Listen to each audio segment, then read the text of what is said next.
Hello dear students of class 5th. Assalamu alaikum, Adab and Sat Sri Akal. I hope you are doing fine.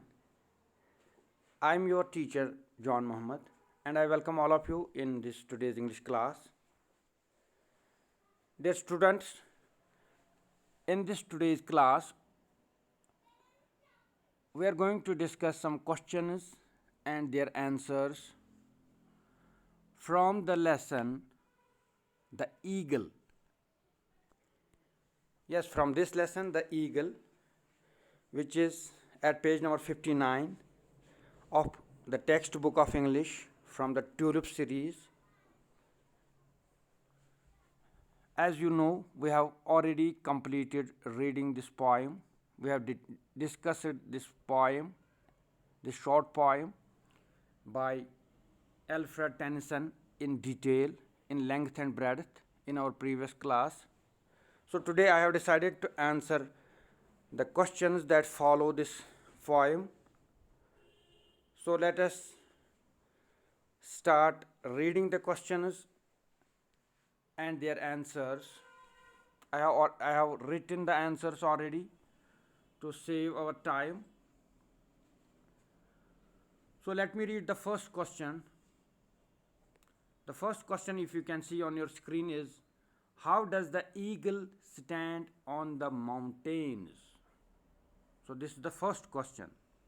तो प्यारे बच्चों, आज की इस class में हम जो हमने पिछली क्लास में एक पोइम को पढ़ा था जिसका टाइटल था द ईगल, उसके हम क्वेश्चन के आंसर्स आज यहाँ लिखने जा रहे हैं या डिस्कस करने जा रहे हैं. तो पहला क्वेश्चन जो है वो है, जैसा कि मैंने भी पढ़ा, how does the eagle stand on the mountains. ये ईगल माउंटेन्स यानी पहाड़ों पर कैसे खड़ा रहता है. So you can see here the same question because I have already written the answers. Now we are going to discuss these answers here. The first question is, as I read it, how does the eagle stand on the mountains? So let me show you again. तो ये eagle mountains पर पहाड़ों पर कैसे खड़ा रहता है, तो उसका आंसर मैंने लिखा है.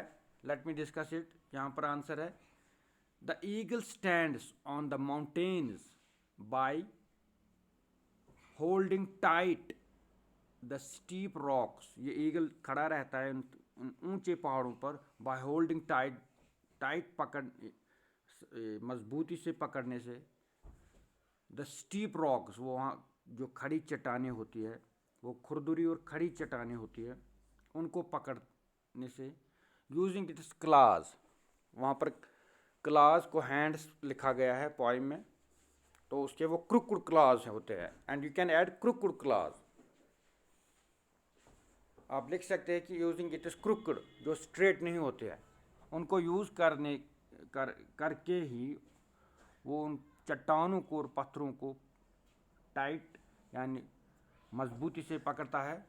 तो उसी तरह that's how he stands on those mountains.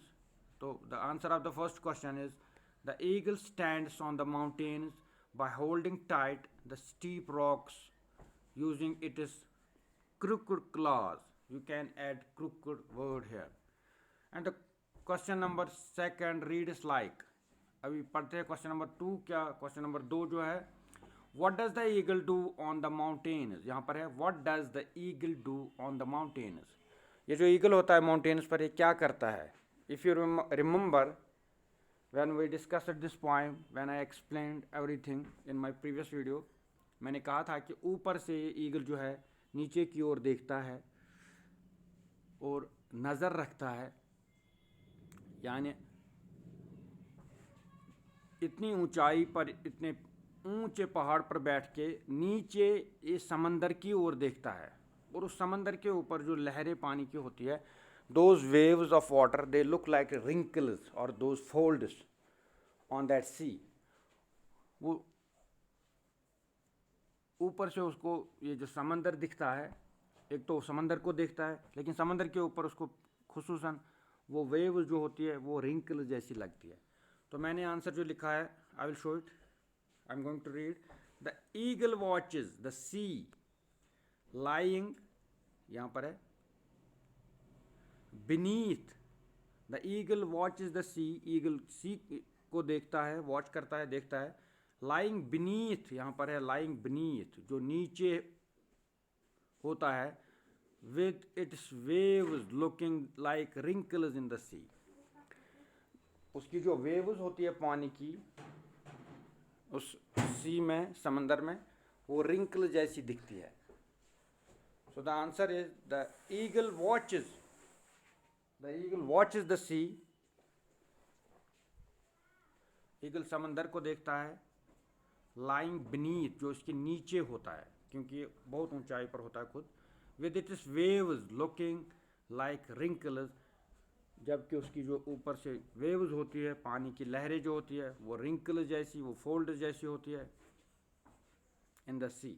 तो उसके बाद question number 3 is what is the eagle compared in the and and why. This question number 3 has 2 parts.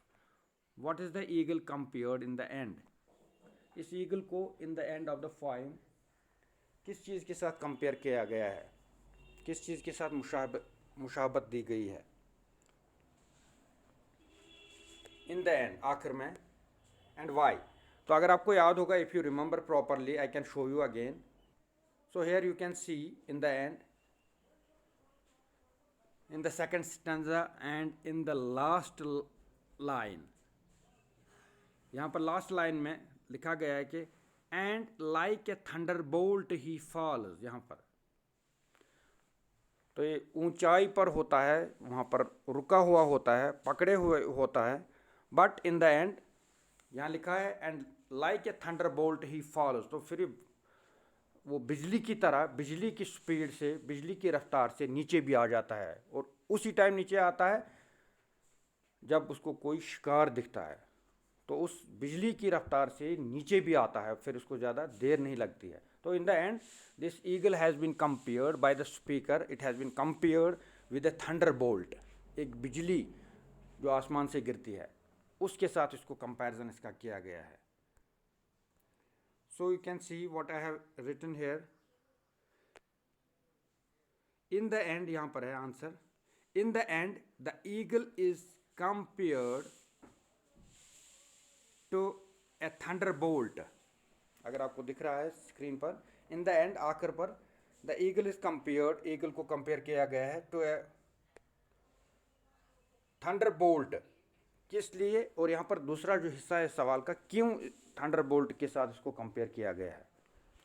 मैंने जैसे कि अभी कहा, as I said, for it is high speed, with the speed that the speed with which it descends down, जिससे नीचे आ जाता है तेज़ रफ्तार से, क्योंकि बिजली जो होती है आसमान से जो गिरती है वो भी, उसकी रफ्तार तो सबसे तेज़ होती है, तो इसीलिए इसको बिजली की जो आसमान से गिरती है उसी से कंपेयर किया गया है अपनी रफ्तार की वजह से। सो इसका दूसरा पार्ट जो है, वाई का आंसर जो है वो यहाँ से शुरू होता है, for it is high speed, जो इसकी काफ़ी तेज़ रफ्तार होती है, with which it descends down, जिस रफ्तार से नीचे आ जाता है, टू कैच इट स्प्रे, अपना शिकार पकड़ने के लिए। So this is the answer. Actually this question has got 2 parts and these are actually 2 question, ये 2 क्वेश्चन यहाँ पर है। किस चीज़ के साथ इसका कंपैरिजन किया गया है, simply answer is it has been compared with a thunderbolt, and why में आंसर आएगा, for it is high speed with which it descends down to catch its prey, catch its prey हो गया शिकार को पकड़ना। And the last question is pick out the rhyming words, यहाँ पर अगर आपको दिख रहा है, मैं कोशिश कर रहा हूँ इसको बड़ा करने की, pick out the rhyming words from the poem, आपको राइमिंग वर्ड्स जो है कुछ पोएम में मिले थे, उनको यहाँ लिखना है हमें, कौन कौन से वर्ड्स हमें वहाँ राइमिंग वर्ड्स मिले थे। So I let me take you again to that poem.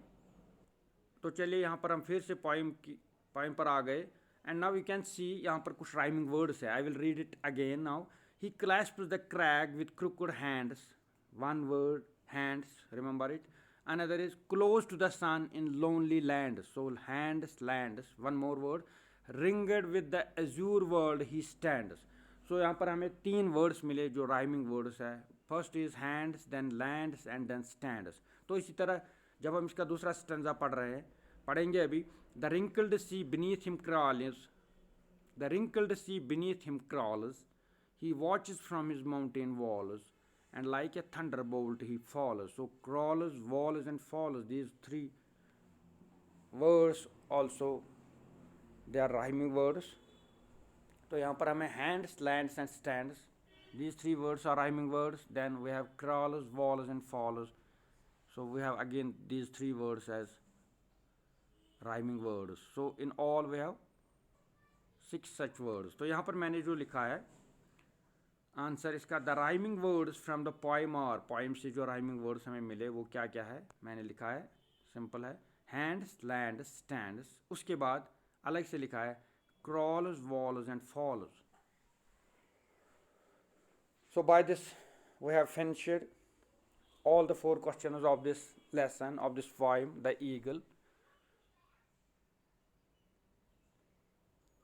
तो इसके आगे जो देखते हैं इस लेसन में और कुछ जो बाकी होगा उसको इंशाल्लाह अगले वीडियो में देखेंगे।